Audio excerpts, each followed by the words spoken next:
Jalan MT Haryono 17, nomor 204 di Noyo, Malang. Nomor telepon 085 330 877 330. Sosial media IG Askosenda, LinkedIn Askosenda. Riwayat pendidikan beliau yaitu jenjang sekolah dasar yaitu beliau menempuh jenjang sekolah dasar di SD Tunjung Sekar 1 Malang pada tahun 1999. Kemudian melanjutkan sekolah menengah pertama di SMP Negeri 13 Malang pada tahun 2002.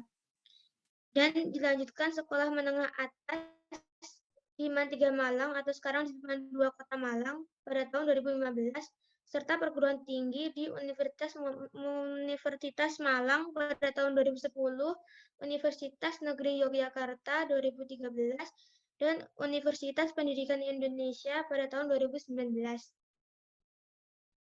Kemudian riwayat organisasi, nama organisasi, beliau pernah mengikuti patroli keamanan sekolah yang jabatannya sebagai anggota pada tahun 1999 dan mengikuti pramuka dengan jabatan pasukan inti pada tahun 1999 sampai tahun 2002. Kemudian mengikuti organisasi OSIS menjabat sebagai wakil ketua pada tahun 2001 sampai 2002. Mengikuti organisasi Palang Merah Remaja atau PMR jabatan sebagai humas pada tahun 2002 sampai 2005. Mengikuti Korps Sukarela jabatan sebagai anggota pada tahun 2006 sampai tahun 2009. PMI mengikuti organisasi PMI dengan jabatan trainer tahun 2006 sampai sekarang, dan Karang Taruna menjabat sebagai anggota pada tahun 2005 sampai sekarang. Demikian kurikulum vitae dari pemateri kita pada siang hari ini. Selanjutnya langsung saja kepada Ibu Askosenda untuk menjelaskan materinya. Waktu dan tempat saya persilahkan.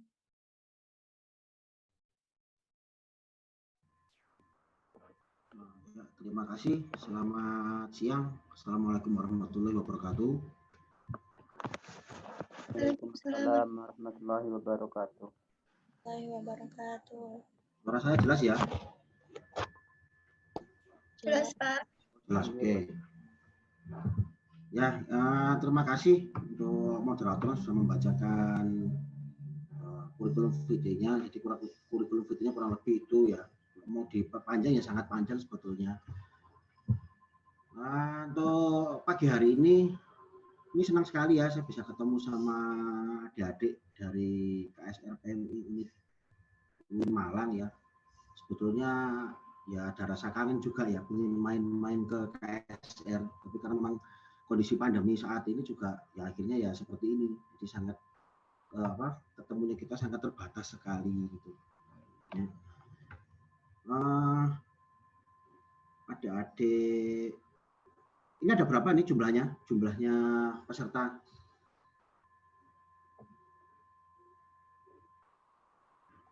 Satu Pak untuk jumlah seluruh peserta. Yang anggota baru berapa? Oke, yang anggota baru 101. Yang anggota baru 101 ini. Banyak ya, tumben. Ya, alhamdulillah. Oh ya, peningkatan banyak sekali ini. Biasanya cuma 60, 30, 50 gitu. Sekarang sudah 101. Alhamdulillah banyak peningkatan ya untuk dipertahankan ya Mbak untuk tahun-tahun ke depan. Ini calon-calon pahlawan kemanusiaan semua kan ini ya. Ya oke. Untuk hari ini saya akan menjelaskan materi tentang kepalang merahan gitu. Saya yakin dari 101 calon anggota ini ada yang sudah pernah mengikuti PMR, mungkin juga ada yang belum. Yang sudah mungkin nanti silakan diikuti saja.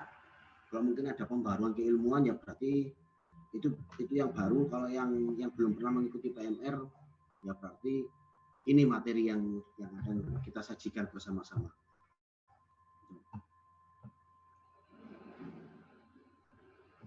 Oh, sudah disediakan sama panitia. Oke.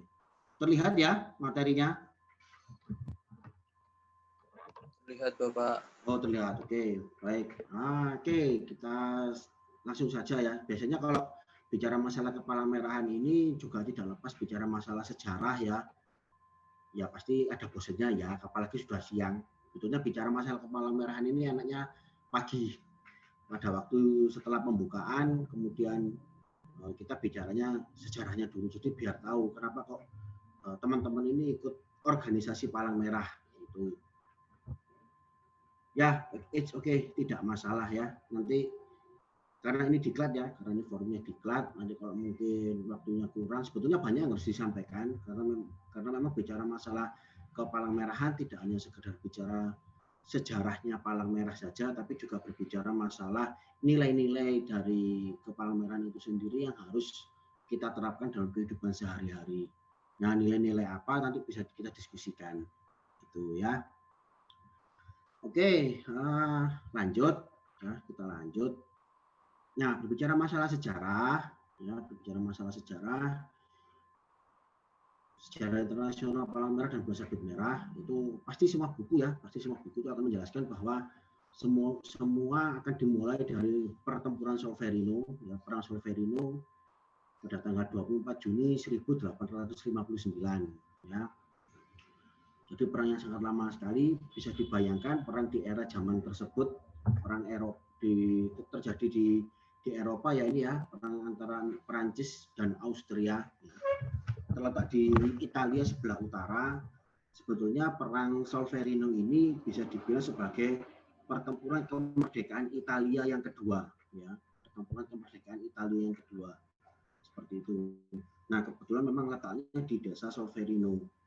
Bicara Perancis sama Austria di era tahun 1859 itu terutama negara Italia itu kan masih berupa sebuah kerajaan apa ya kalau bisa disebut itu masih terbagi antara utara dan selatan seperti itu. Nah, Perancis juga dibantu oleh pasukan dari Italia dan Austria juga dibantu pasukan dari Italia. Jadi pertempurannya terletak di desa Solferino.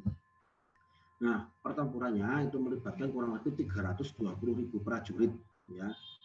Nah, dengan kondisi perang seperti itu, menggunakan senjata senapan apa namanya, yang ada bayonetnya, kemudian peluru pelor yang bundar itu, jadi bisa dibayangkan kondisi perang seperti itu bagaimana ya.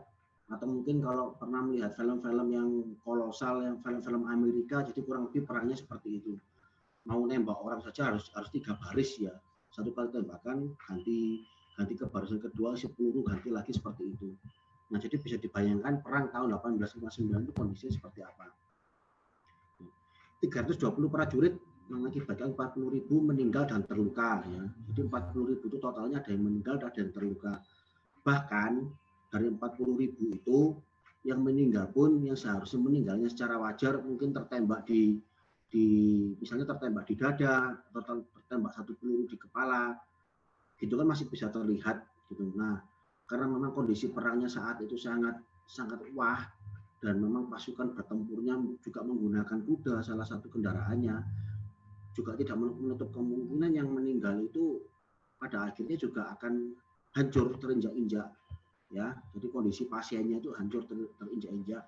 Kemudian yang seharusnya luka, misalnya luka tembak di lengan gitu yang seharusnya belum bisa dikatakan ya merah tapi belum tentu bisa meninggal ya, itu juga kondisinya sama, hampir tidak tertolong dan bisa jadi terinjak-injak juga. Jadi sangat mengerikan sekali ya.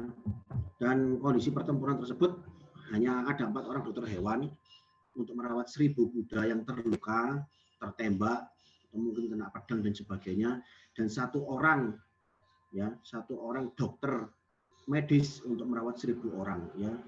Jadi ya Pak, bisa dipastikan nggak akan semua orang akan tertolong gitu ya. Seperti itu. Yang di sebelah kiri itu adalah gambar kondisi pertempurannya di tahun 1859. Lanjut Mbak, silakan. Ya.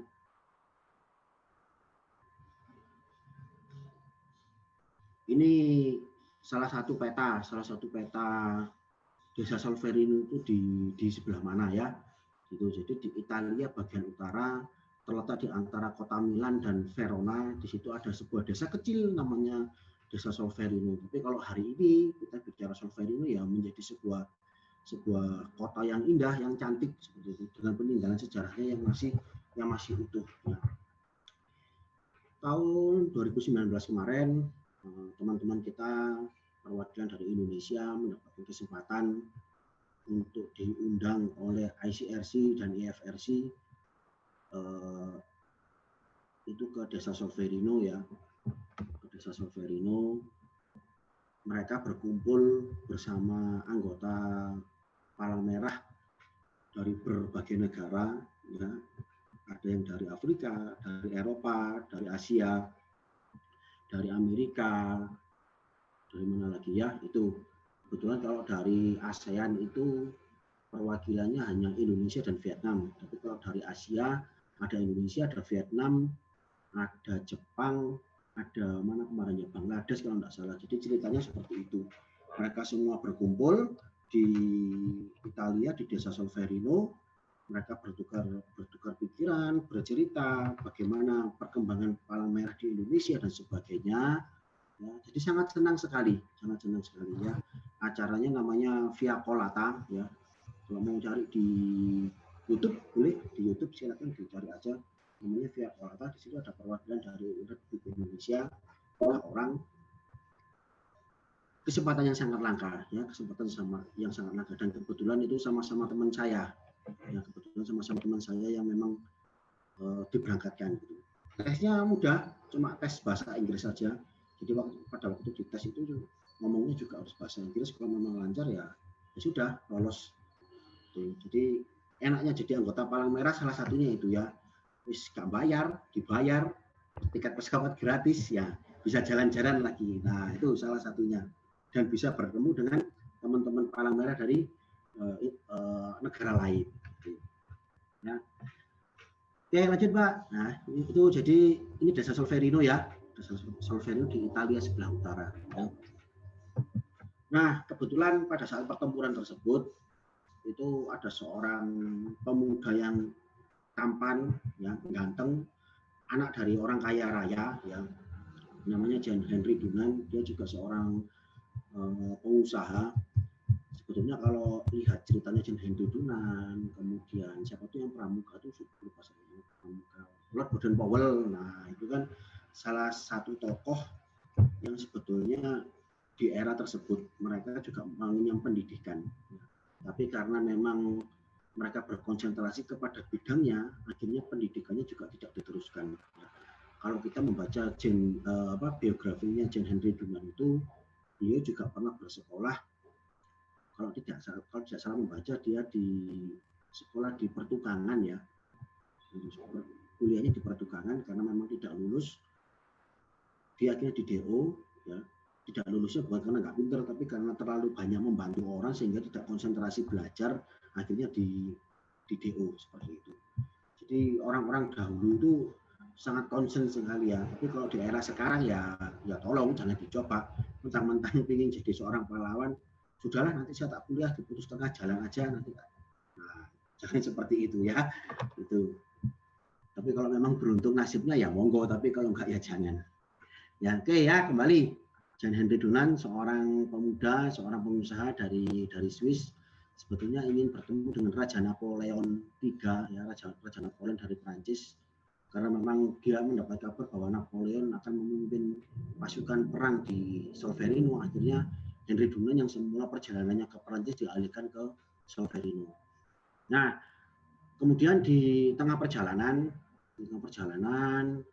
tepatnya juga di Desa di Solferino itu, Henry Dunant melihat pemandangannya sangat mengerikan. Ya.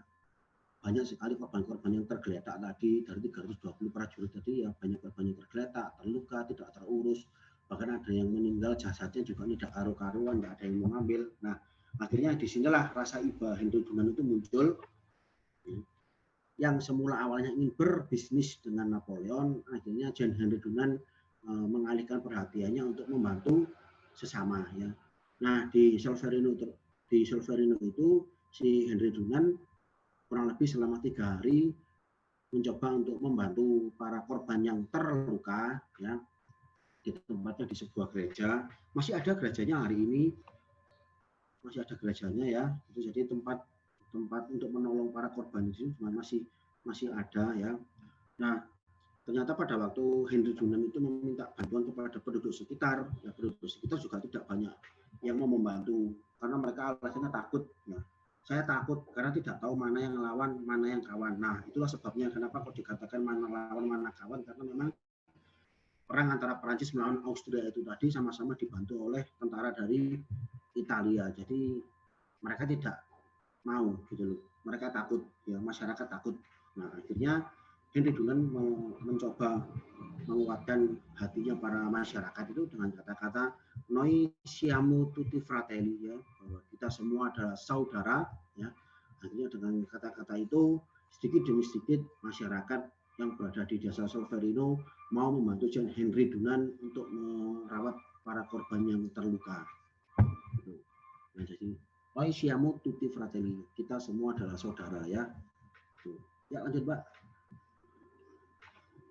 Ya, karena memang Henry Dunant adalah seorang yang kaya raya, ya, seorang yang kaya raya, sehingga selama 3 hari itu perbekalannya Henry Dunant yang seharusnya untuk bertemu Raja Napoleon itu dihabiskan, ya, dihabiskan untuk membeli obat-obatan. Kemudian kalau membaca biografinya juga ternyata ada yang harus disuruh balik ke mana, ke Swiss untuk mengambil perbekalan, mengambil obat-obatan yang ada di Swiss untuk dikirimkan kembali ke Solferino karena memang waktu 3 hari itu sangat kurang sekali untuk membantu para korban perang yang terluka. Nah, akhirnya si Henry Dunant setelah melakukan perawatan di Solferino tadi, beliau kembali pulang ke Swiss, ke kota Jenewa. Dia menulis sebuah buku yang diberi nama Un Souvenir de Solferino atau kenang-kenangan di Solferino. Ya. Biasanya yang namanya sebuah kenang-kenangan itu ya kenang-kenangan yang manis, ya, kenang-kenangan yang baik. Misalnya kamu putus sama pacarmu, itu kan ngasihkan kenang-kenangan, kan kenang-kenangan yang baik. Nah, ini kenangan yang buruk, ya. Akhirnya ditulis sama Henry Dunant. Di situ ada buku, maksudnya buku tersebut memuat 2 hal penting. Yang pertama adalah membentuk organisasi sukarelawan, dan yang kedua membuat perjanjian internasional bahwa yang namanya anggota Palang Merah tidak boleh dibunuh. Nah, kebetulan saya punya bukunya, ya. Ini kemarin saya titip ke teman saya yang kebetulan berada di Italia, tolong dong belikan buku apa gitu yang ada di sana. Nah, ini kebetulan juga pas dibelikan, terus pakai uangmu dulu nanti tak transfer. Ternyata bukunya murah cuma Rp190.000 ya kalau dirupiahkan. Kalau dilirakan atau di euro berapa saya nggak tahu. Bukunya kecil, pocket book, ya, pocket book. Di orang-orang Eropa itu suka membaca buku, ya. Kalau kita kan mungkin sukanya main TikTok atau apa gitu, ya. Gitu. Tapi ya it's okay lah. Ya, ini bukunya, ya. Ini bukunya. Tuh. Kalau di internet mungkin ada. Coba aja dicari. Gitu, ya. Jadi menulis buku Memory of Solferino itu gagasannya ada 2, itu tadi yang membentuk organisasi sukarelawan dan kemudian membuat perjanjian internasional yang untuk melindungi korban perang, melindungi tenaga medis. Gitu. Ya, bisa dilanjut, Pak. Karena memang setelah membuat buku tersebut itu belum banyak negara-negara Eropa itu yang mau membantu Henry Dunant, mau menggagas idenya Henry Dunant, gitu, ya. Karena memang bagi mereka apa ya istilahnya perang kemerdekaan atau perang bagi sebuah negara itu adalah sebuah kehormatan, gitu. Buat apa membantu, yang mati ya biarkan mati. Jadi masih ada pemikiran-pemikiran seperti itu. Nah, termasuk ini Henry Dunant itu dibantu oleh 5 orang teman, ya. Ada Jenderal Henry Dufour, ada Dr. Louis Appia, ada Dr. Theodore Monnoyer, dan Gustave Mounier, ya. Seingat saya itu kalau nggak salah Henry Dufour itu adalah presidennya Swiss, ya. Sekaligus ini adalah teman-temannya atau sahabat-sahabatnya John Henry Dunant. Kalau menurut buku yang saya pegang ini juga itu teman-temannya Henry Dunant itu yang 4 ini ya, mulai Dufour, Appia, Monnier itu ternyata juga awalnya mereka nggak mau membantu Henry Dunant karena memang ini gendeng paling ya Henry Dunant, nah mungkin seperti itu. Karena memang idenya sangat ya gimana caranya gitu. Ini sedangkan ini berperang gitu. Tapi memang setelah bukunya terbit di satu sisi mendapat apresiasi, tapi di satu sisi banyak negara yang tidak mau membantu gitu. Karena bagi mereka perang ya wis perang gitu. Nah, negara-negara yang mau mendengarkan idenya Henry Dunant yang akhirnya mencoba membentuk tenaga sukarelawan itu, tapi juga banyak masalah karena memang mereka tidak tahu mana yang tenaga sukarela, mana yang tentara, akhirnya sama-sama dibunuh gitu loh. Nah, ini yang akhirnya menjadi persoalan. Gitu. Ya, silakan lanjut, Pak. Karena memang pada saat itu juga masih menggunakan apa ya, emblem di lengan itu warna-warni, ada yang warna merah, ada yang warna putih, ada yang kuning gitu. Nah, akhirnya memang dunia pada waktu itu sepakat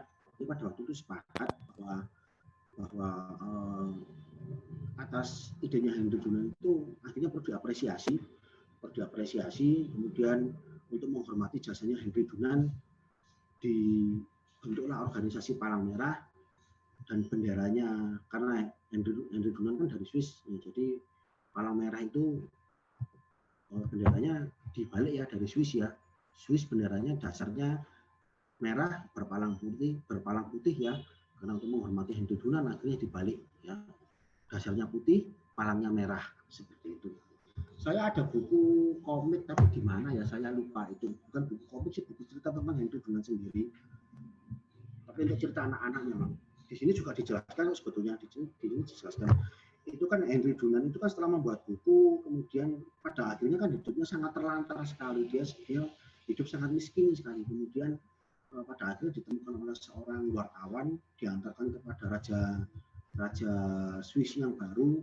Dia mengatakan, ini loh Henry Dunant, orang yang dulu pernah mendirikan organisasi Palang Merah. Nah, akhirnya dengan ditemukannya Henry Dunant itu, akhirnya ya pemerintah Swiss yang baru itu mau membantu merawat Henry Dunant sampai akhirnya beliau ya meninggal dunia itu ya. Nah, oke lanjut.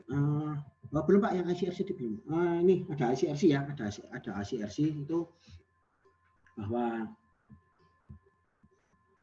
apa ya istilahnya, ini bisa disebut sebagai organisasi pendamping ya, sebagai organisasi pendamping dari ICRC tadi itu, bahwa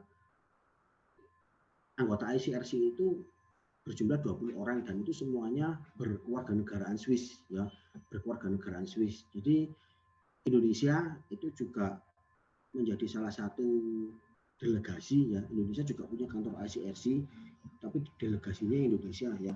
Jadi gini loh, maksudnya Palang Merah punya organisasi pendamping namanya ICRC dan IFRC gitu, dengan tugas masing-masing gitu. Nah, kebetulan ICRC itu punya beberapa delegasi di beberapa negara, tapi tidak semua negara ya. Nah, salah satunya di Indonesia, kantornya di Jakarta, dan ICRC juga sering mengadakan kegiatan-kegiatan pertemuan-pertemuan ya. Kalau terutama di era pandemi ini sering mengadakan webinar, sering bekerja sama dengan Fakultas Hukum, sering bekerja sama dengan orang-orang yang memang mau ditugaskan ke luar negeri, jadi diberikan penjelasan, diberikan pengertian. Jadi tugas pokoknya sebagai seorang Palang Merah itu seperti apa gitu. Kalau ICRC yang kantornya di Swiss memang jumlahnya 20 orang gitu, dan memang harus kok berkewarganegaraan Swiss gitu. Boleh nggak Mas kalau misalnya mau jadi anggota ICRC? Boleh. Hampir setiap semester itu ICRC delegasi Indonesia itu selalu membuka lowongan. Itu karena memang pimpinannya juga orang asing ya, saya nggak tahu dia bisa bahasa Indonesia atau tidak kalau di Indonesia gitu ya. Sudah lanjut. Oke, IFRC ya, IFRC. Nah, kalau IFRC seperti ini ya. Ini tugas-tugasnya ya, ada promosi prinsip dasar dan nilai-nilai kemanusiaan ya. Saya yakin mungkin sebelum di Klatsar sudah diajari ya prinsip-prinsip dasar dan nilai-nilai kemanusiaan ini oleh kakak-kakak tingkatnya ya. Kemudian tanggap bencana, kesiapsiagaan bencana, kesehatan dan lain-lain kepada masyarakat pengembangan kapasitas organisasi, salah satu seperti ini dari Diklat SAR ini. Gitu. Makanya setiap kali ada kegiatan-kegiatan atau ada bencana, ya atau ada layanan kesehatan itu PMI tidak bergerak sendiri, ya selain dibantu dari organisasi sosial yang lain seperti Karang Taruna, Pramuka, BPBD dan sebagainya. Ternyata organisasi tadi seperti ICRC dan IFRC juga turut membantu PMI dalam tugas-tugas di lapangan. Ya, bisa lanjut, Mbak.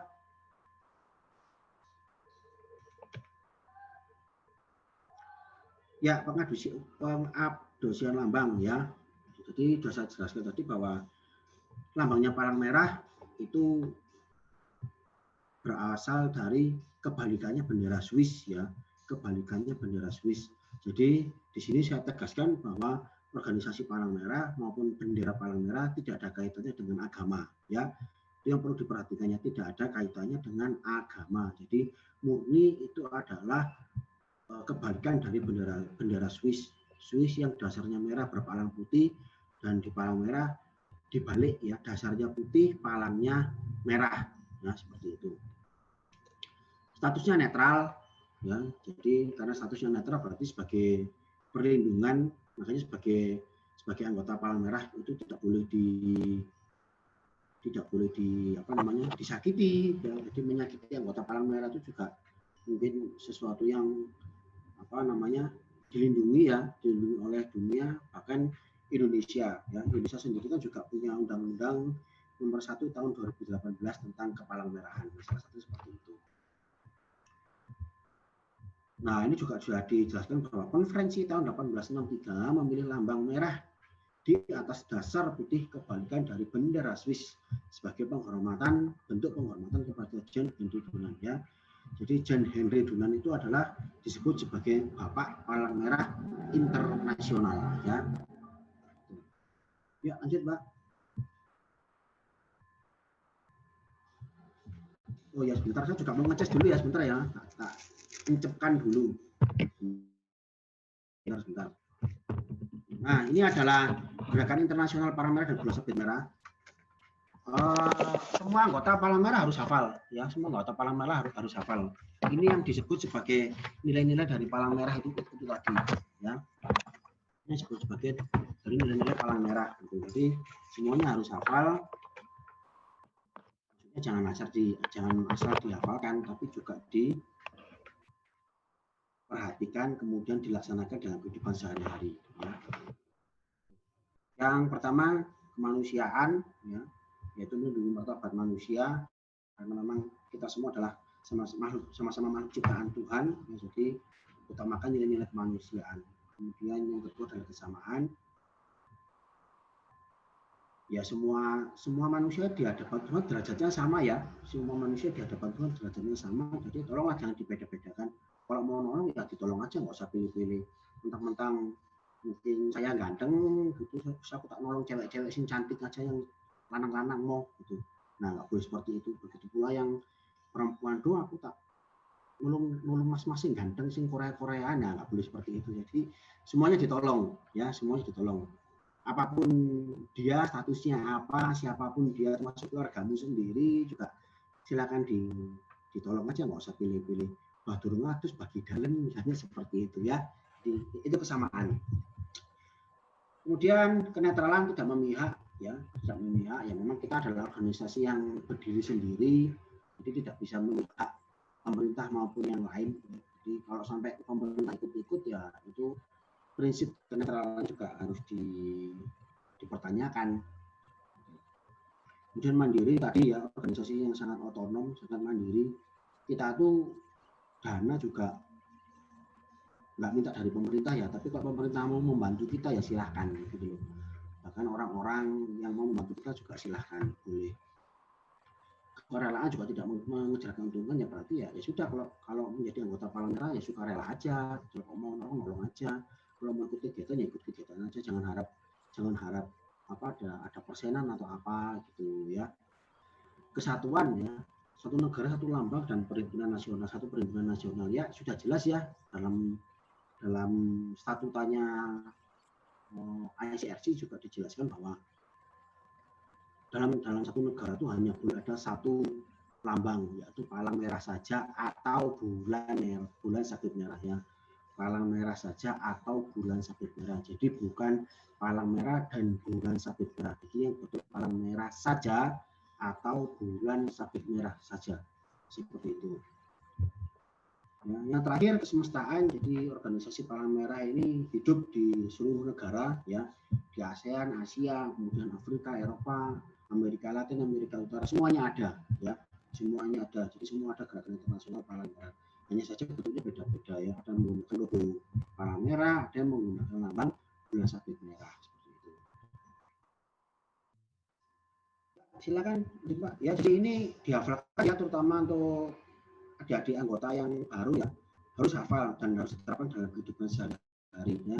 Bagaimana menerapkan nilai-nilai kehidupan dalam kehidupan sehari-hari ya, ubah diri kalian ya, ubah diri kalian, kemudian lakukan nilai-nilai tersebut dalam kehidupan sehari-hari ya.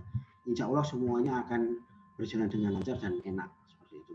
Karena saya juga hari ini merasakan seperti itu. Saya melaksanakan nilai-nilai kemanusiaan, misalnya melaksanakan nilai kesemestaan, ya enak aja, enjoy gitu ya. Ya lanjut. Karena kan kita juga nggak tahu ya, karena ada orang-orang yang mungkin mendoakan kita di luar itu ya. Yuk lanjut Pak, lanjut Pak. Ya, HPI. Ya, HPI. Ya, jadi kepanjangannya buku ini tadi itu salah satunya adalah HPI ya. Ya, jadi salah satunya membahas tentang hukum peri kemanusiaan internasional. Kenapa HPI ini ada? Karena memang setelah buku ini terbit terjadinya banyak masalah sehingga HPI itu perlu digencarkan seperti itu. Ya, karena memang tentara itu kadang kalau perang ya sudah perang aja gitu loh. Kadang juga ada yang warga sipil yang menjadi korban, terkadang juga ada petugas medis yang menjadi korban seperti itu. Banyak kasus ya, banyak kasus. Seperti contoh tahun 2011 bagaimana rumah sakit bulan sabit merah di Syria dibombardir ya, dihancurkan sehingga ya sudah gedungnya hancur ya, perawat, dokter termasuk pasien-pasiennya di dalam ya mati semua gitu. Nah ini kan termasuk pelanggaran HPI gitu loh. Jadi kalau dilaporkan sama PBB harusnya PBB juga ikut turun tangan. Tapi apa yang terjadi hari ini ya I don't know ya. Jadi seperti itu sangat sulit sekali ya. Termasuk hari ini ada peperangan gitu ya. Siapa yang harus diserang, siapa yang diserang, siapa yang nggak boleh diserang. Tapi kenyataannya ya kalau kita melihat terkadang ya mohon maaf mungkin ada sedikit brutal gitu.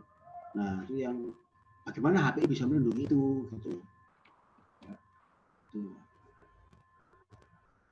Ya, ketentuan internasional mengatur segala permasalahan kemanusiaan pada waktu pertikaian bersenjata, yaitu pada saat peperangan. Kemudian ketentuan hukum untuk mengatur hak dan kewajiban dari pihak yang terlibat.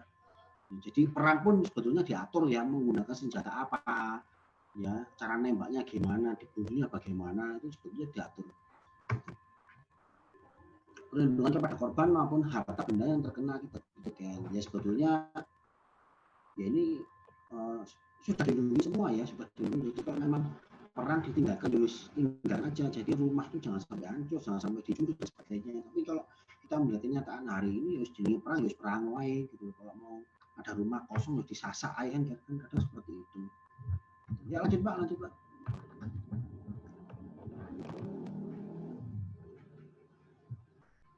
Ya ini tujuannya HPI ya, memberikan perlindungan kepada yang tidak terlibat ya, atau masyarakat sipil yang tidak terlibat. Jadi harus bedakan mana kombatan, mana non kombatan. Ya. Siapa yang boleh perang, siapa yang nggak boleh perang. Orang bawa arit mau ke sawah, ya jangan ditembak. Ya, bawa arit mau ke sawah, kok masak itu dia sebagai kombatan. Ya. Di sini ada warna hijau ya, ada penduduk sipil yang nggak terlibat. Jadi ya jangan ditembak ya. Tentara yang terluka ya, kalau perang ya terluka ya sudah terluka, kalau sudah menyerah ya menyerah aja, jangan sampai ditembak lagi gitu. Tapi kan kebanyakan kalau perang kan kalau kita lihat film-film peperangan Eropa ya, Jerman lawan Rusia, Jerman lawan apa itu kan terlihat sekali ya tentara yang sudah terluka kemudian menyerah kadang ya ditembak ya. Kalau hatinya yang terluka saya nggak tahu ya, kalau hatinya yang terluka. Ya kapal korban kapal karam ya, itu juga sama, korban kapal karam juga karena memang orang yang sudah gugur di laut, kapalnya tertembak kemudian menyelamatkan diri di lautan itu juga sudah dia dalam keadaan lemah, gitu, dalam keadaan lemah. Kalau memang dia terlalu capek kemudian berenang di lautan ya juga pasti mungkin akan kram, kemudian ya tenggelam dan sebagainya. Makanya itu sudah ngambang di lautan ya sudah, jangan ditembaki ya seperti itu. Tapi ya lagi-lagi contoh film-film yang kita lihat itu ya terkadang kalau ada korban di lautan ya ditembaki sama pesawat ya seperti itu. Tawanan perang juga sama ya, juga nggak boleh diganggu seperti itu. Kalau mau melihat diseminasinya palang merah terkait tawanan perang sebetulnya di Indonesia nggak ada ya, tapi kalau kalian ke Eropa mungkin negara-negara yang saat ini sedang bertiga yang perannya ICRC terlihat sekali. Coba aja lihat, cek di IG-nya ICRC atau FRC, sangat terlihat sekali ya bagaimana diseminasinya tentang sipil, tentara, kemudian tawanan perang bagus sekali seperti itu. Kadang ya membuat hati terengah gitu ya. Mengatur penggunaan alat dan cara bertempur ya, PMI juga mengatur itu semua ya. Mungkin masih ingat ya, itu masih ingat atau mungkin ada teman-teman di sini dari Jakarta Utara dulu pada tahun berapa itu saya lupa, pertempuran antara masyarakat dengan polisi itu yang memperebutkan wilayah Koja, makam Koja itu kan pada waktu itu unsur pemerintahan nggak bisa melerai itu ya, tentara nggak bisa melerai, kepolisian malah dipukul mundur sama masyarakat. Nah, akhirnya yang menengahi siapa ya, anggota Palang Merah ya, anggota Palang Merah. Jadi saya lupa nama beliaunya, ada seorang ibu-ibu ya, satu orang aja dia berdiri di tengah-tengah di antara pertikaiannya antara masyarakat dengan Satpol PP pada waktu itu. Jadi berdiri seorang diri menggunakan baju seragam Palang Merah ya, sudah nggak ada yang mau menyerang ya bukan berarti karena dia seorang ibu-ibu kemudian nggak berani melawan, tapi karena memang ada lambang yang mereka gunakan. Kalau itu sampai ibu-ibu sampai diserang ya sudah jadi akan menimbulkan banyak nanti ya, pasti kalau tertangkap juga banyak pasal yang harus mereka lalui gitu. Oke, lanjut Pak, lanjut. Ya, sumber HPI. Ada konvensi Jenewa tadi yang maksud saya, ada konvensi Jenewa, nggak tahu sih nanti ada konvensi Jenewa, ada protokol tambahan, ada hukum kebiasaan internasional. Nah, maksudnya sumber HPI ini salah satu tujuannya adalah untuk melindungi masyarakat sipil, melindungi korban perang. Tapi ya nyatanya kalau kita bicara hari ini ya sangat miris sekali seperti itu. Ini saya tidak ada 191 negara yang diakui, 191 ya, tapi sudah sekarang negara itu berapa ya, kurang lebih 211 negara di dunia. Ada kurang lebih 211 negara di dunia yang meratifikasi Konvensi Jenewa 1949. Kalau itu di materinya PMR belum dapat ya, untuk materinya PMR. Nah ini kita berikan di materinya pada waktu KSR seperti itu. Ini juga ada materi sendiri sih, jadi di luar dikelacar aja kalau misalnya mau memperdalam Palang Merahannya HPI ini seperti apa gitu. Ada sebetulnya, ada slide-nya, ada apa gitu. Ya. Oke, lanjut Mbak, lanjut.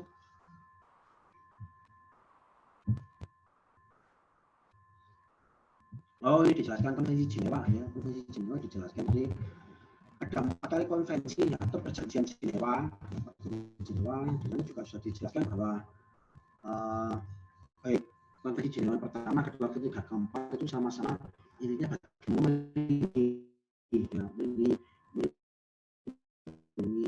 tentara yang terluka di darat ya, itu untuk Konvensi Jenewa 1. Kemudian yang kedua bagaimana melindungi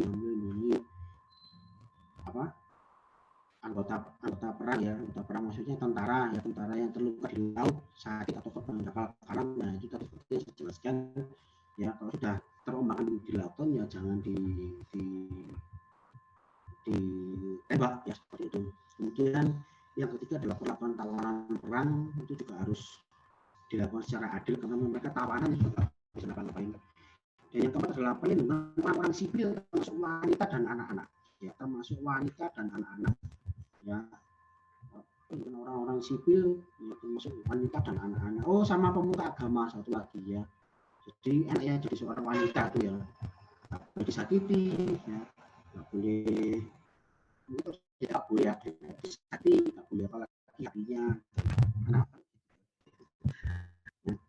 Jadi perlindungan orang-orang sipil yaitu wanita, anak-anak dan pemuka agama itu nggak boleh dibunuh.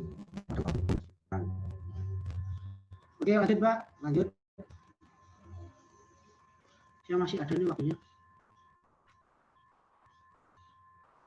Ya, ini saya sebutkan tadi ya, ada kombatan, ada non kombatan ya. Jadi siapa yang boleh ditembak, siapa yang tidak boleh ditembak, atau siapa yang boleh diserang dan siapa yang tidak boleh diserang. Ya, itu sudah jelas terlihat ya. Siapa yang boleh diserang dan siapa yang tidak boleh diserang ya. Termasuk anggota Palang Merah tidak boleh diserang, termasuk anggota tentara yang menggunakan emblem Palang Merah ya, itu juga tidak boleh diserang. Baik anggota tentara, kepolisian atau alat negara ya menggunakan unsur lambang Palang Merah itu tidak boleh diserang ya. Yang di dalam sebelah kanan itu menggunakan tapi tidak menggunakan senjata ya. Yuk lanjut Pak.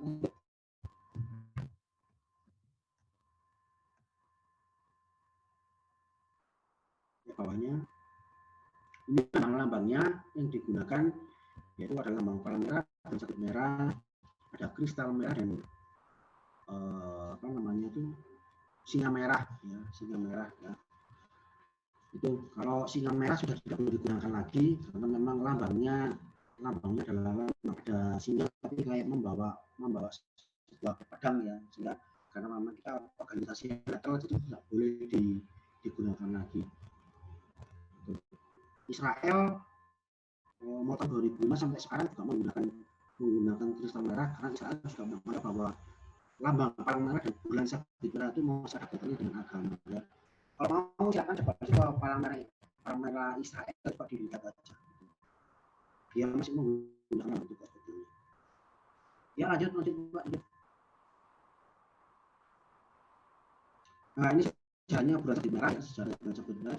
Jadi sejarahnya kurang lebih sama ya kalau kamu pernah membaca karena ini di UIN juga ya, saya yakin sejarah keislamannya juga di apa namanya dipelajari ya. Jadi juga tidak lepas dari perang salib ya, perang salib kemudian pemerintahan Turki pada waktu itu juga kan sudah mereka ini bergabung dengan Palang Merah karena sudah terlalu muak dengan hal-hal tersebut yang berbau perang, akhirnya mereka mencoba untuk bagaimana kalau Turki itu menggunakan lambang yang lain selain Palang Merah. Akhirnya ya ICRC membolehkan silakan menggunakan sabit merah seperti itu ya, karena Turki pada waktu itu adalah negara Islam ya, negara Islam seperti itu. Setahu saya hari itu ya bukan lagi disebut negara Islam tapi ya sama kayak Indonesia ya, negara mayoritas 90% malah itu penduduknya beragama Islam.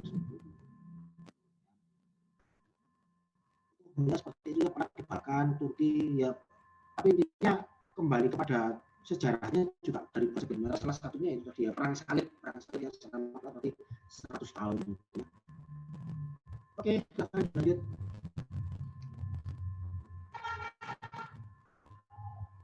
Tapi kalau di Indonesia itu yang digunakan tetap Palang Merah ya.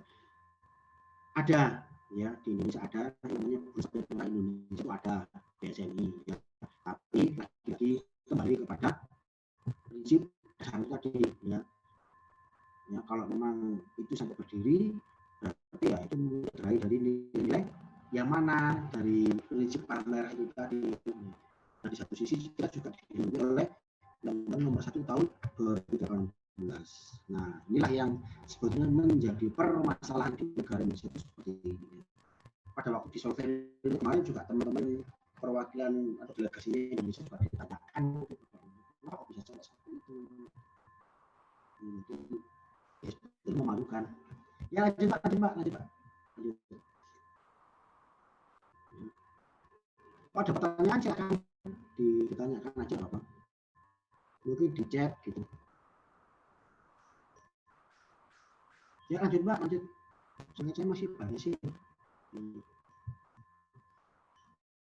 itu ya jumlah perhimpunan nasional ini saya belum update ya. Jadi tadi saya jelaskan bahwa jumlah negara hari ini itu 211 ya, 211 negara, ya, 211 negara, sehingga yang menggunakan lambang palang merah siapa, berapa negara yang menggunakan lambang bulan sabit merah juga berapa, tapi yang menggunakan kristal merah cuma satu negara ya, yaitu Israel. Ya lanjut Pak, lanjut. Nah, PMI masuk sebagai anggota internasional tahun 1950. Ini adalah salah satu contoh negara-negara yang menggunakan atau mengadopsi lambang palang merah ya. Bisa dilihat itu ada Argentina, Amerika, Hong Kong ya, kemudian Meksiko, kemudian ini apa ini? Amerika, Afrika Selatan, New Zealand dan negara-negara lainnya menggunakan lambang palang merah. Ya, bawahnya Pak, bawahnya. Ya, ini contoh negara yang menggunakan lambang bulan sabit merah ya. Ada Turki, ada kebanyakan negara-negara Jazirah Arab yang di Asia, negara-negara Jazirah Arab yang di Asia dan negara-negara yang berada di benua Afrika yang memang apa istilah Islam banget itu. Itu menggunakan lambang bulan sabit merah seperti itu ya. Ya lanjut.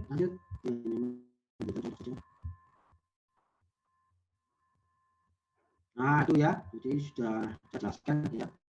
Di lambang palang merah tidak ada kaitan dengan agama, yaitu kebalikan dari bendera Swiss ya, dan itu juga ada. Jadi terlihat bahwa ada satu negara yang menggunakan lambang kristal merah, yaitu Israel ya. Fungsi lambang ada dua, sebagai tanda pelindung dan sebagai tanda pengenal ya. Kalau saya ini di sini ya, yang ada di dada saya ini adalah tanda pengenal ya, ini tanda pengenal. Kemudian kalau tanda perlindungan itu yang di belakang, biasanya di baju bagian belakang sing gede itu ya, yang besar sekali logo itu adalah sebagai tanda pelindung. Itu kalau yang depan ini adalah sebagai tanda pengenal. Harus digunakan ya, Cuma ada cerita pada waktu di Aceh ya tahun 2004 ya, ada anggota palang merah yang kebetulan sedang off bertugas, kemudian menggunakan lambang palang merah, sehingga pada waktu jalan-jalan itu tidak disiram oleh GAM. Gam juga memahami bahwa mereka adalah anggota palang merah, jadi di geruduk ya, sudah nggak jadi ditembak, nggak jadi ditawan, karena memang dia adalah salah satu anggota palang merah seperti itu. Sebenarnya masih banyak cerita. Ya. Mungkin setelah kita aja yang kita cerita ya. Yuk lanjut.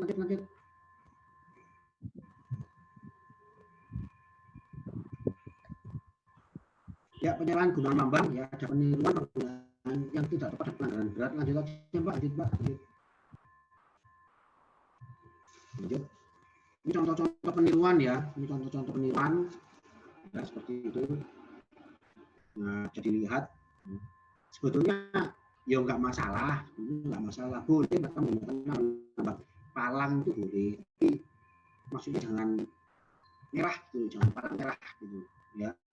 Kata-kata merah itu kan sebenarnya sudah yang ngikutin organisasi kita, misalnya mau palang hijau, misalnya kalau yang sabit hijau atau bulan sabit biru atau gimana, itu kita nggak akan mempermasalahkan. Tapi kalau ini adalah sebuah peniruan ya sudah diapakan itu bisa ditindak sebetulnya.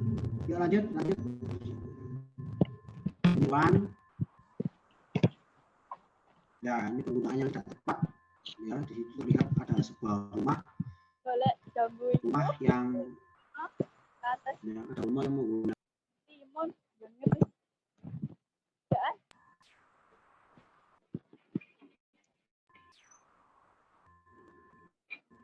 ya, ada rumah yang menggunakan lambang palang merah, tapi dia bukan rumah kesehatan atau puskesmas atau apa, itu nggak boleh.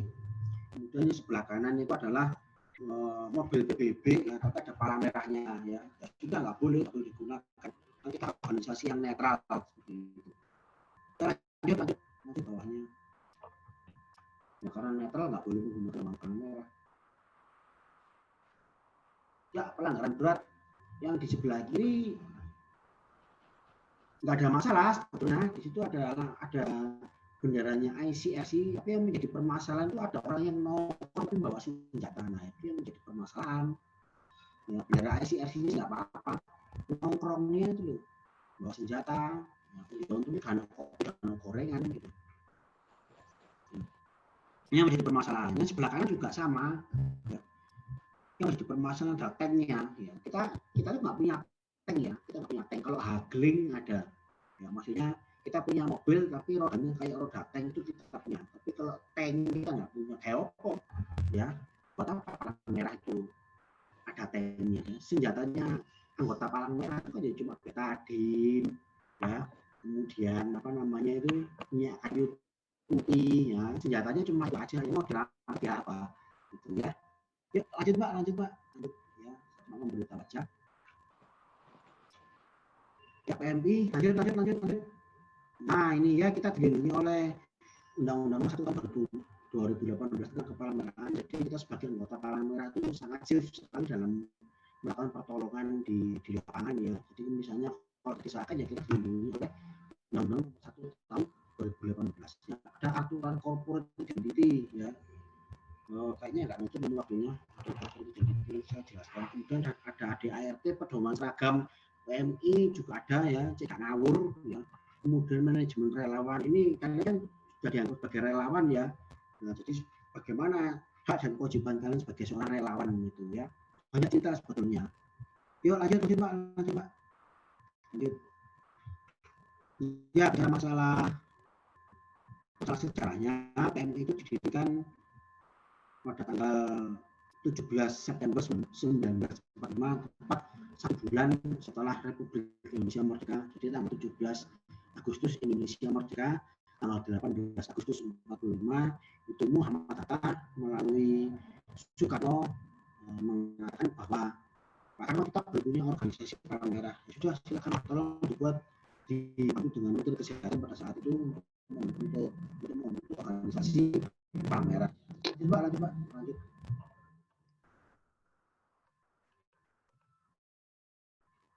Ini lambangnya PMI ya, lambangnya PMI ini. Nah, lambang palang merahnya sama, cuma di situ ada kelopak bunga melati yang menggambarkan itu adalah unsur bunga khas Indonesia ya. Kemudian ada lekung buah itu menunjukkan bahwa ini adalah identitas Indonesia tidak lepas dari Pancasila itu tadi ya, seperti itu. Ya lanjut bawahnya. Ini malah panas sekali ya. Nah, ini panas sekali hujan peringatan nih.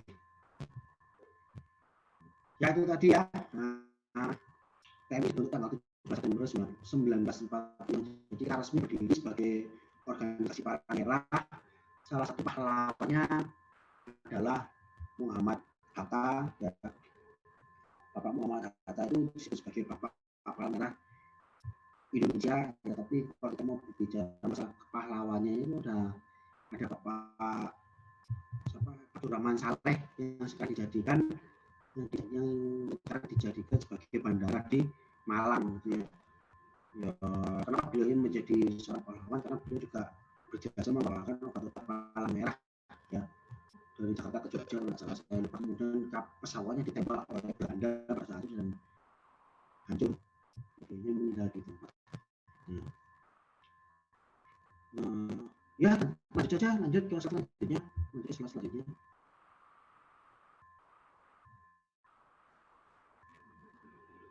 Ya, sebetulnya di area Belanda juga sudah ada, itu namanya Nerkai. Hanya saja memang pada saat pendudukan Jepang itu semuanya berbau Belanda dihilangkan sehingga ya Jepang nggak mau maksudnya Jepang menguasai Indonesia ya benar-benar menguasai gitu loh. Itu. Nah ini kan dikatakan bahwa Indonesia tidak menyerah ya, dan untuk mendirikan organisasi palang merah pada saat pemerintahan Jepang nggak mau ya, akhirnya ya sudah tunggu Indonesia benar-benar merdeka saja seperti itu. Ya lanjut Pak, lanjut. Nah, 3 September 45 Soekarno beserta Bung Hatta dan Menteri Kesehatan pada waktu itu mencoba untuk membentuk organisasi Palang Merah Indonesia ya. Dan tanggal 5 September bentuklah panitia 5. Tadi ada teman-temannya Hendri dengan 5 orang ya, 4 orang, dan ini juga sama-sama 5. Di sini juga Indonesia juga punya 5 orang ya. Dari Dr. Muhtar, Dr. Johan, Juwana, Mas dan Citanala ya. Itu adalah mereka para pahlawan pendiri dari Palang Merah Indonesia. Kalau nggak salah itu rumah sakit di Bogor itu namanya rumah sakit PMI Dr. Citanala ya. Saya lupa namanya. Rumah sakit PMI Dr. Citanala di Bogor. Itu dijadikan nama rumah sakit ini. Ya lanjut Pak, lanjut. Oh, saya masih banyak enggak ya? Sedikit lagi deh. Ini struktur organisasi ya, jadi ada pengurus pusat, pengurus provinsi, kota, kabupaten, pengurus kecamatan. Di Malang juga ada kecamatan, ada 5 kecamatan, ada pengurus kecamatan. Kalau mau silakan main ke PMI Kota Malang ya, main ke PMI Kota Malang, jangan malu. Itu juga PMI juga rumah kalian kedua ya, rumah kalian kedua. Di sana mau wifi juga boleh, mau rapid test juga boleh, silakan monggo. Mau mencuci ambulan juga boleh ya, itu rumah kalian ya, silakan main sana itu. Ya, lanjut Pak, lanjut. Ada banyak tidak? Oh ya, program utama PMI salah satunya donor darah penanggulangan bencana ya. Ini program utamanya PMI ya. Semakin ke depan kita semakin baik ya, terutama di bawah kepemimpinannya Pak Yusuf Kalla ya. Pak Yusuf Kalla. Oh ya, saya lupa ya, Pak Yusuf Kalla adalah ketua PMI kita hari ini ya. Pak Yusuf Kalla ketua PMI kita hari ini. Kalau pendirinya PMI itu adalah Bapak Dr. Muhammad Hatta. Ya. Itu ada diklat pengembangan sumber daya menurut pembinaan relawan dan sebagainya ya. Kita juga punya grup WA ya, grup WA antar relawan, itu untuk koordinasinya di sana dan sebagainya. Misalnya kalian mau saya suruh main ke kampus kalian ya, saya juga sering main ke kampus ya, cuma iseng itu aja.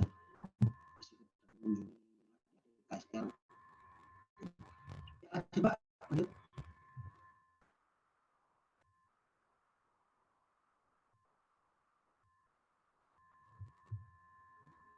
Ya ini kayaknya enggak ya, jadi seperti satu juga. Kenapa mungkin boleh Mbak Panitia ditunjukkan seperti itu. Nanti sudah.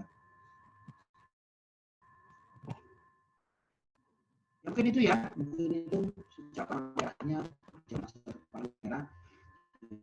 Jadi kepamerahan itu bukan sekedar belajar sejarah, tapi juga bagaimana menjalankan nilai-nilai kepamerahan dan kehidupan sehari-hari, terutama di lapangan.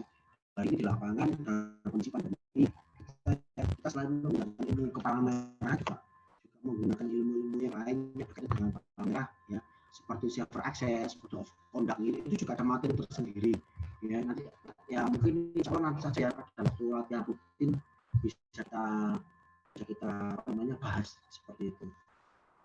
Ya mungkin itu aja dari saya. Terima kasih. Mohon maaf untuk waktunya. Saya kembalikan ke panitia dulu. Mungkin ada pertanyaan.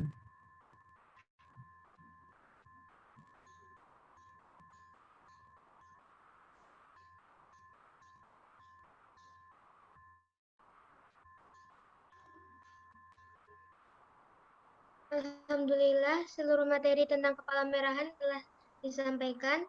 Selanjutnya, di sini saya akan membuka sesi pertanyaan bagi para peserta yang ingin bertanya. Silahkan bisa mengaktifkan mikrofonnya ya, kalau ingin bertanya.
Ya silakan untuk adik-adik yang mau bertanya boleh ya.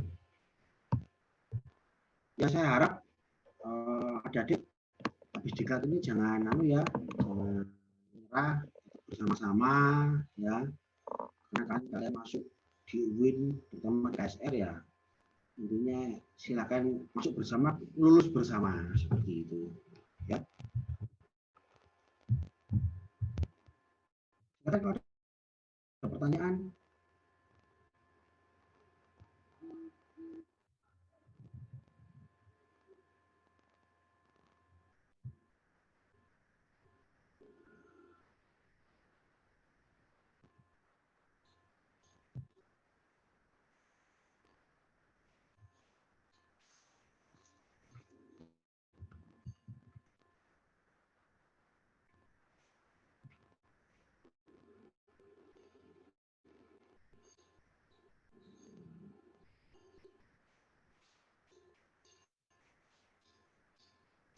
Monggo teman-teman yang mau bertanya silahkan.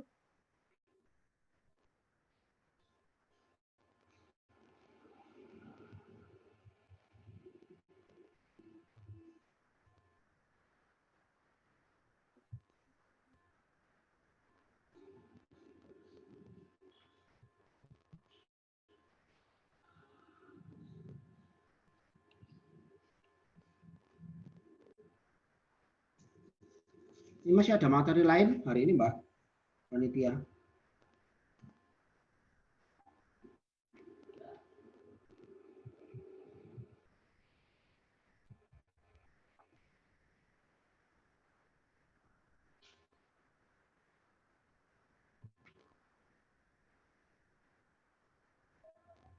Ada cek.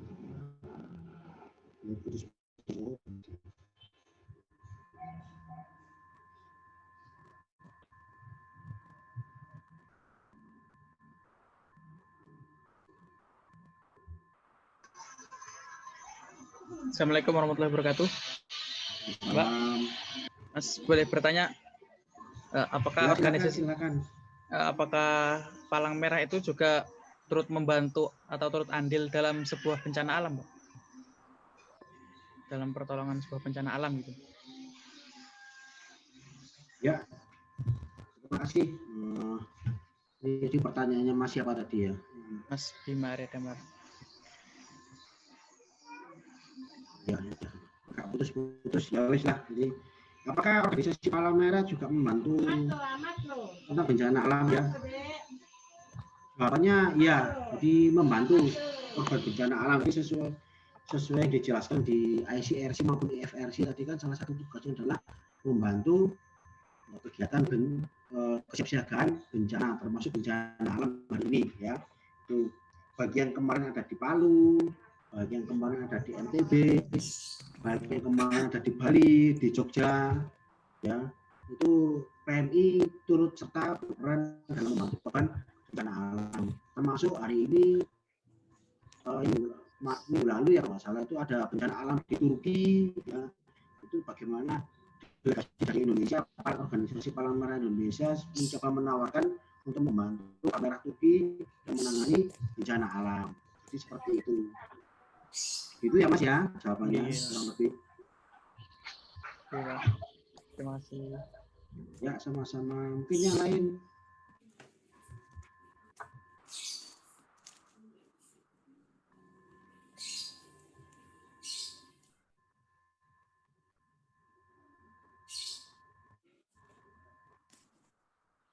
Saya mau bertanya. Ya, silakan. Assalamualaikum. Ya, waalaikumsalam. Ya, silakan.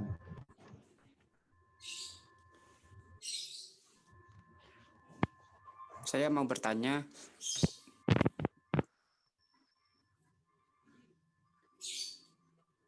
Bagaimana tindakan dari pihak PMI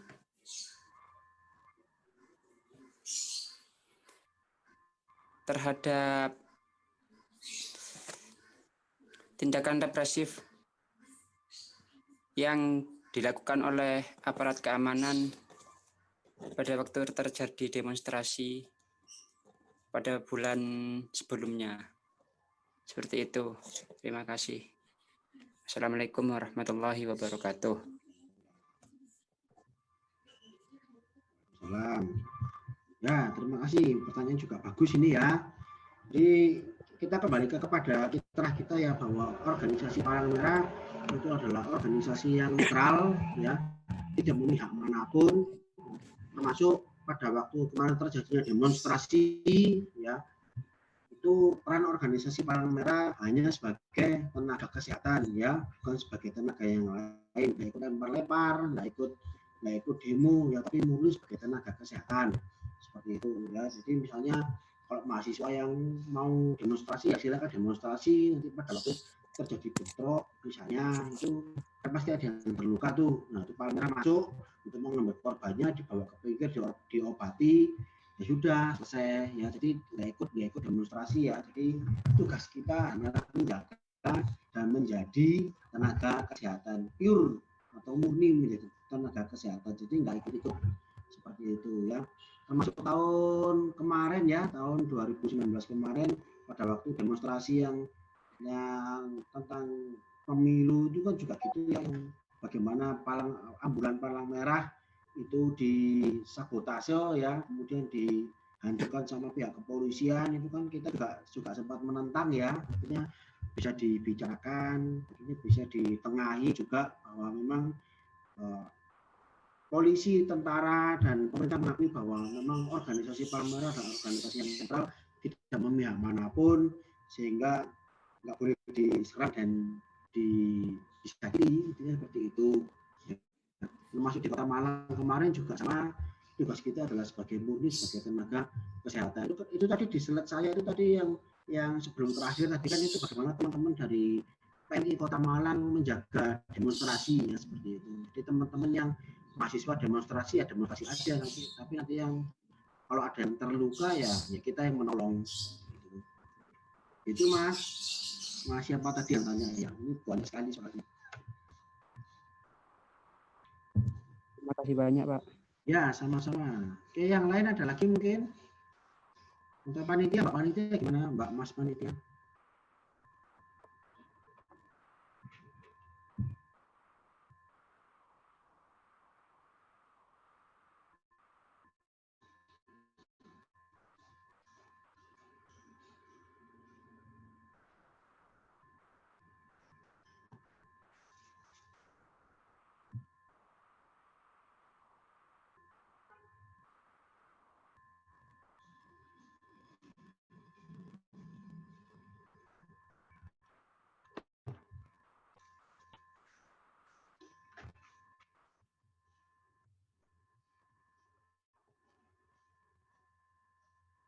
Lagi kira-kira? Jadi kalau nggak ada, bisa saya kembalikan ke Mbak Mas Panitia ya. Mungkin itu aja ya dari saya. Terima kasih. Mohon maaf sekali ya, keterbatasan jaringan, keterbatasan waktu. Nanti kalau ada kesempatan saya main-main ke UIN nggak apa-apa ya. Itu aja. Saya kembalikan ke Mbak Mas Panitia, silakan. Terima kasih. Mohon maaf. Ya. Maaf.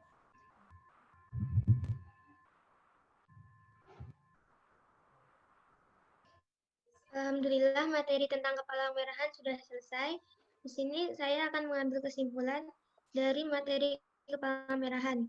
Jadi sejarah lahirnya Gerakan Palang Merah dan Bulan Sabit Internasional yaitu lahirnya itu pada tanggal 24 Juni 1859 di kota Solferino, Italia Utara. Pasukan Prancis dan Italia, dan pada saat itu pasukan Prancis dan Italia sedang bertempur melawan pasukan Austria dalam suatu peperangan yang mengerikan. Nah, di saat yang bersamaan juga seorang pemuda yang berkewarganegaraan Swiss, Henry Dunant, berada di sana dalam rangka perjalanan untuk menjumpai Kaisar Prancis Napoleon III. Karena banyaknya korban yang terluka dalam pertempuran, menggerakkan hati Henry Dunant untuk bekerjasama dengan para penduduk setempat untuk bertindak dan mengerahkan bantuan dan menolong mereka. Kemudian pada tahun 1863, Henry Dunant beserta 4 kawannya bersama-sama membentuk Komite Internasional untuk bantuan para tentara yang cedera. Yang sekarang ini disebut dengan Komite Internasional Palang Merah atau International Committee of the Red Cross. Organisasi ini kemudian semakin berkembang, berbagai negara sekarang yang Perhimpunan Nasional Palang Merah atau Bulan Sabit Merah, sedangkan di Indonesia sendiri disebut dengan Palang Merah Indonesia.